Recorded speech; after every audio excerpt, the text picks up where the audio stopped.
All right, Shalom. First and foremost, giving all praise, glory, and honor that's due to Yahweh, Bahashim, Yahweh Shai, Bahashim, Racha, HaKodash. Double honor to the elders and apostles at their millstone who rule well. Peace and blessings to the 144,000 and the hopeful elect. Shalom, Barak Thumb. Some more news. All right. People are about to cry out when they see what Donald Trump has actually done to them. And this has to be the finale of them doing the controlled demolition of the economy, because this, you know, if they don't pull something out their ass, excuse me, if they don't pull a rabbit out of their hat, the proverbial magician's trick, there's about to be a lot of pain coming soon. Okay, you got about 2 to 3 weeks before people start really feeling what Liberation Day was really all about. Okay, now I'm gonna play some of this and get some precepts, and you'll get the understanding of what I'm talking about here, okay? Yeah, let's play this. Secretary Bessent, there's been no high-level meeting there that has happened. There's been no foreign exchange on the tariffs. And in fact, it's the Trump administration now realizing truly for the first time what this is all going to look like. I want to point everybody to an interview that actually just came out this morning. So the Trump administration, as much as he saw, all people saw was the stock market move so far.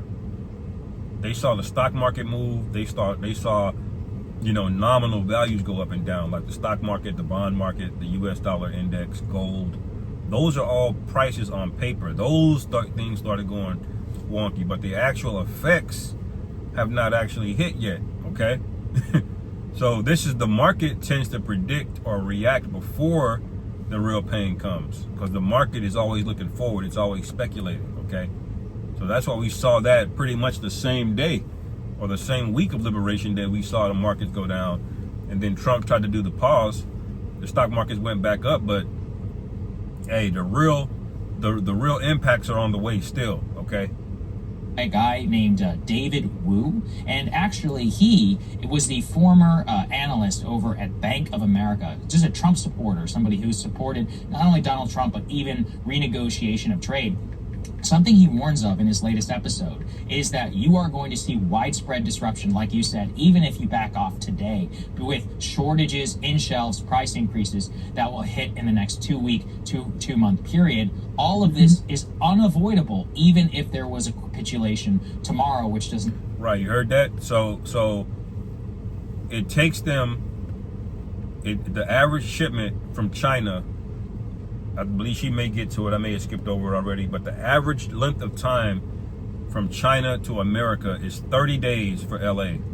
Okay, that's how long it takes to get from the port to the port of LA from China. It's about 45 days to get through Houston. Okay, 45 days for a few other places. That's how long it takes. And that was from Liberation Day, which is April 2nd. Okay, so May 2nd would be 30 days. So the shipments that people are expecting to come into the port of LA, they have not seen those tariffs yet, man. And it's going to be massive. It's 140. He's over at 145%. Okay. So you're going to pay 2.5 times of what you were paying for those products, man. If you're a small business with a margin of 50%, that's a wrap. You know, that's a wrap. You might not even be able to afford them. You know, you might not even have the money to actually buy the products or get the product shipped to you, man. You know? Not seem very likely. And the really astounding part of all of this, and real quick, 2nd Ezra chapter 16, verse 21, it says, "Behold, victuals shall be so good cheap upon the earth, that they shall think themselves to be in good case." All right? Because you had 0 interest rates, you had everything done on credit. You can just buy now, pay later. You know, everything is cheap. But that was always temporary. Okay, very temporary. All right, and Esau's going to offer you this back again in Jacob's trouble, which is what the 16th chapter of 2nd Ezra is going into. He's going to offer you a way back to get back to normal, like he didn't go back to normal in 2020, go back to normal. He's going to offer you that. But what's been happening is people have gotten used to a certain lifestyle, man. Okay, And what does it say? Behold, victuals shall be so good, cheap upon the earth, they shall think themselves to be in good case. You trusted in Donald Trump. Liberation Day, yeah, tariffs. They're getting over on us. You know, we got to tax these people. Meanwhile, it's a tax on your dumb ass, okay? Tax on you, Salaki. All right? And then it says, and even then shall evils grow upon the earth, okay? So while this is going on, evils are going up. The new chairman of the World Economic Forum, he's a demon, okay? A pure demon, all right? That's almost hilarious how they elected that guy, man. He even looks like one, all right? And it says, and even then shall evils grow up on the earth, sword, famine, and great confusion, okay? Great confusion. People not going to know what's going on, okay? And the famine is going to hit. And when the famine hits, the sword comes out, man. You know, if not before that. You think people like each other? They don't like each other. Nobody got anything in common here in America, man. All hell's about to break loose when this shit hits a certain breaking point. And if you're not defended by the Lord, you're gonna get caught up in all this, like we always say, and destroyed. Don't come around us, okay? We're not gonna be receptive to you, man. Okay. It says, for many of them that dwell upon the earth shall perish of famine. A lot of y'all, man, just not being able to get to food, y'all gonna die, man. All right. It says, and the other that escape by hunger shall the sword destroy. Okay. So if you got food, guess what? Because it's a famine, people gonna come take your food, man. All right, and they're gonna see you as a liability, and they're gonna put your ass in the dirt. You know. Let's keep going. And this does, I guess, speak to the wisdom of the stock market, is that the reason why I have been paying attention here to the market is because of how much of a leading and a real-time indicator of what the future is expected to look like. And when you saw all of the retailers that are so heavily reliant on China, and we see the freight traffic numbers just absolutely plunge. You said you dug into the numbers. Let's really underscore for people what a 60% drop in freight traffic means. Like, that is insane. That means that all of the routine just-in-time deliveries that people rely on are done. I mean, the inventory, the way that, this could be a whole podcast in of itself. So 60% drop in freight traffic, man. That's more than half of the back in 2021, you had the freight traffic debacle. All of the supply chains got bottlenecked. All right, and they use that as an excuse to raise up all their prices because they couldn't get these big they got these what you call these big freight tankers that travel, across the ocean to bring you a lot of deliveries. And some of them vessels, man, can hold 20,000 shipping. Think about it. Some people can live in one shipping container. They can actually live in a shipping container. And you got these vessels that are carrying 20, 30,000 of these things, man. Massive boats. That's how all of the goods have been getting here, man. And it takes them 30 to 45 days to get from the places that they come from. China, Vietnam, Singapore is a major hub, to get where they got to go. And 60% of that traffic is down already. So you're going to have a supply issue, which means the prices are going to go up. Not just from the tariffs, but just because there's less product. Okay, if Esau used to have 10 of this product on the shelf, and now he can only have 5. Okay, well, even if there's no tariff, the price is going to go up because he's got less. He's going to raise the price because there's less of them. Just supply and demand. So you got that plus the tariffs, man. This shit is through, man. All right. Play some more. In the way that just-in-time delivery and inventory cost has, basically moved it so the U.S. businesses, they don't want to pay to be able to house a lot of the things. They're taking up space. It costs them rent. It costs them all these other things. So they rely on these just-in-time, very, very nimble supply chains, which are great for efficiency, but terrible for being autonomous. Well, we didn't really change a lot of that after COVID. In fact, we became more reliant on the Chinese. Our trade deficit went up. Now Yeah, he got more reliant. He got greedy. And corporations just saw the next quarter earnings instead of looking at, what's going to happen when we run out of, credit and goodwill and they own all of the actual assets and manufacture everything, what's going to happen then? They're going to dictate the price. You know, they didn't think about that, man. They kept doing it. This is Job 20 and 21, or Job 20 and 20. It says, surely he shall not feel quietness in his belly. Remember, we read earlier, or did a lesson earlier, just now, actually. His eyes are out with fatness, okay? But it says, surely he shall not feel quietness in his belly. What does that mean? Hungry, man. Okay? Then went in for second and thirds and fourths, and this nigga still, y'all got dessert? You know, he just a glutton, man. Okay? It says he shall not save of that which he desired. Okay? So he's eating up everything, man. He don't give a damn. Okay? In the NLT, that verse says, they were always greedy and never satisfied. Nothing remains of all the things they dreamed about. Okay? Nothing remains, and that's where you are right now. And guess what's going to happen when all hell starts to break loose, man? When infrastructure starts to break down, because it has been. They have not been doing infrastructure. They have not been reinvesting into America. You know, and it's a philosophy too. It's a demon on these people. Even going back to Southwest, they were using that profit to buy back their own stock instead of putting it back into the planes to fix the planes. And then what would happen? The planes just break it down. Maintenance issues. See. America's the same way. They don't fix bridges. They don't fix potholes. They don't fix roads. They do it just enough so your ass can drive back and forth to work to keep spending money, keep getting fatter. Okay. And then when the whole system buckles, all of these elites are out, man. They're not coming to save you. When they're gonna take the military, offer them a bag for personal protection. Okay. Those are the ones gonna be saved. When you read Revelation 6. Okay, which I may go to it. When this thing is all said and done, they have particular people with them to save them, but the rest of you people, you're through. You're gonna be part of the famine, fighting over scraps. Okay, getting put to the sword. All right, Job 20 and 21. There shall none of his meat be left. Therefore shall no man look for his goods. In the fullness of his sufficiency, he shall be in straits, and he's in straits right now.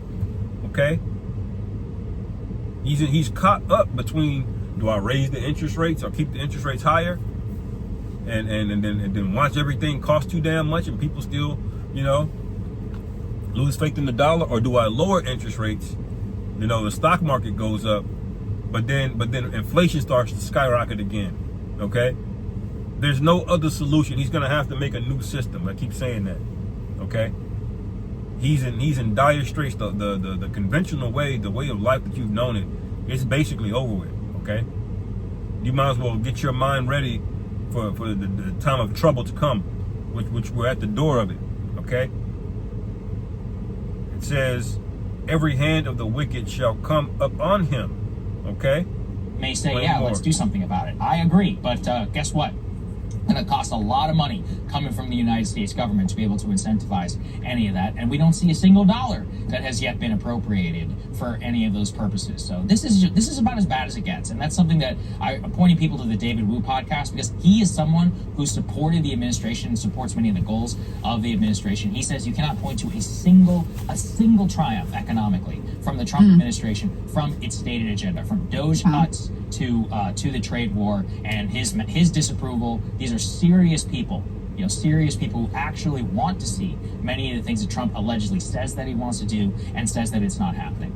Yeah, I mean, Steve Bannon, you and I were both sharing in our DMs the Steve Bannon clip where he's like, hey, Doge, what happened? He's saying we need an audit of Doge, which is hilarious. It's like, yeah, Doge promised to get everything corrected and fixed. Man, what has happened? That fizzled out. Elon Musk is about to turn a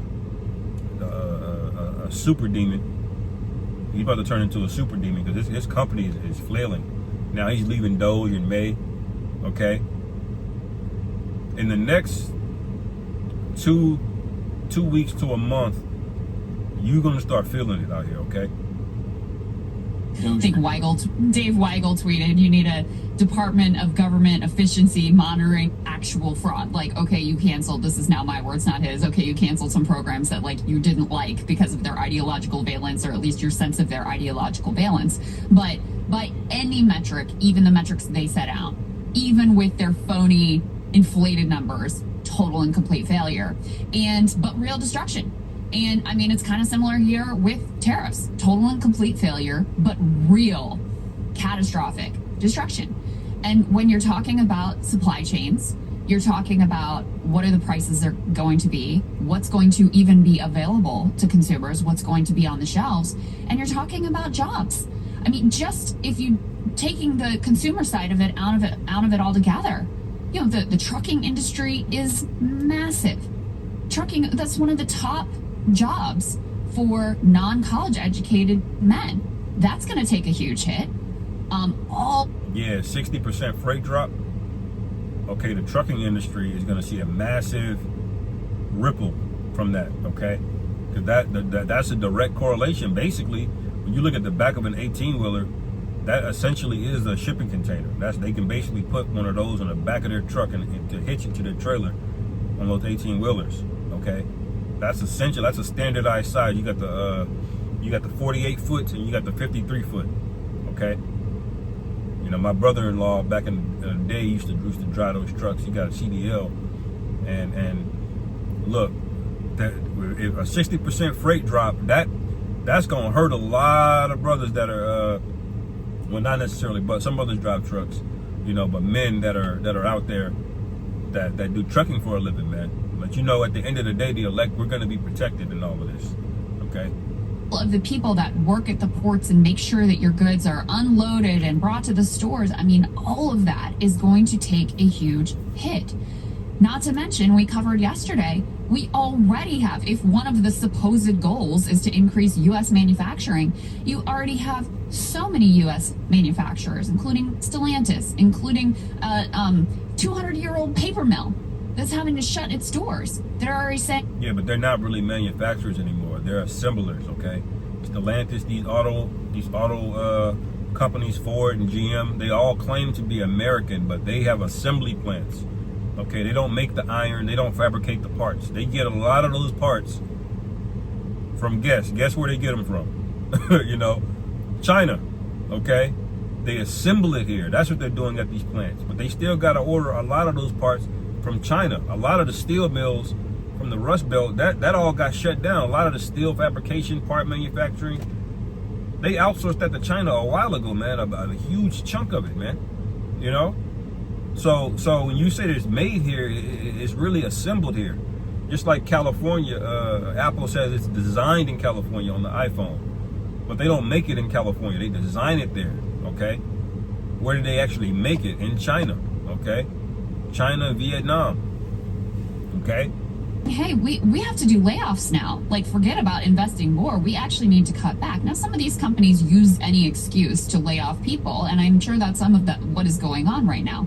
But it's also a real estimate of the fact that the business climate has turned sour because of an intentional plan by the Trump administration. And just one more note on China. You can put A5 up on the screen here. This is another indication that, you know, if the U.S. was like, okay, well, some of these countries are going to have to pick between us and China.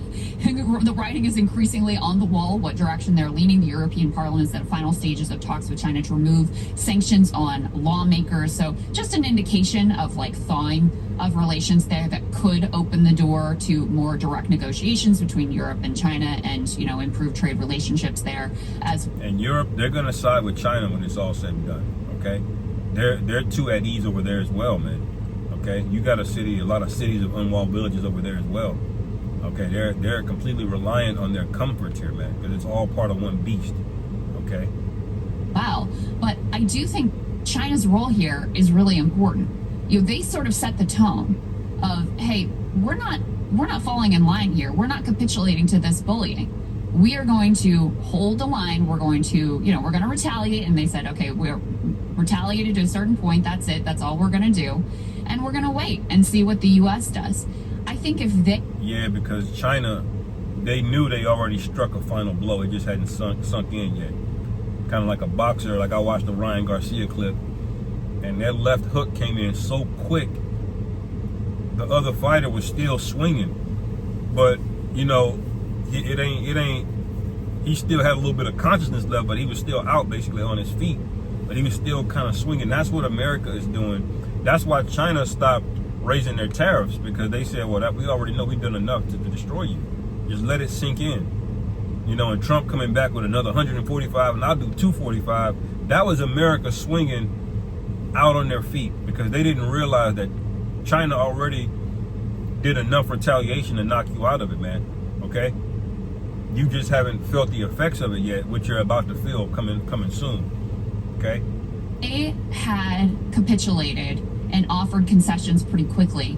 I think you would have seen a lot of countries around the world likely to follow suit and also feel like, okay, well, if China can't stand up to them, like, what chance do we have?